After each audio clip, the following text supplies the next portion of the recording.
are there any direct flights from South Africa to Australia? And in response to that, before we comment on perhaps why that question was asked, I just wanted to share my screen here, and hopefully you can all see this. There we are there. Your trip to Sydney, Johannesburg in South Africa to Sydney, Australia, by Qantas Airways. No stops. It's a direct flight. It's an 11-hour flight, which is a rather significant flight as flights go. And it will cost you a grand total of £1,246. That is approximately $2,500, about 2,000 US dollars. So it's not a cheap flight either. But anyway, there is a direct flight by Qantas from South Africa to Australia, and you can take this flight if you wish on the get rid of that. There we are. Tuesday, the 17th of October.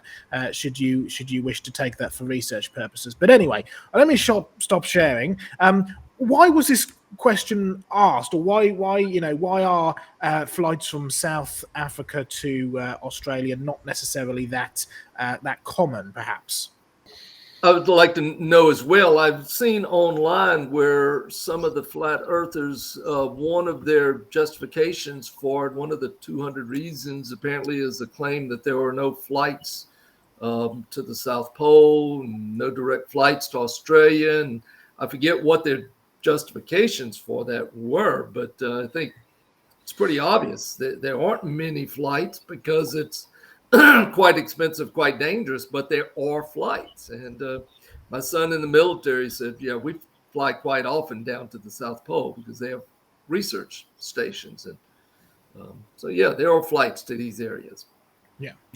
Usually the flights to the South Pole head from New Zealand down because it's shorter, but it is dangerous because we still have on record the tourist flights that used to go down to the Antarctic till they crashed into a volcano, right? They went down to actually see the only volcano in the southern hemisphere doing its thing in Antarctica. And unfortunately, the turbulence or whatever caused the pole to crash. But I've been at the other end where we take the Great Circle route.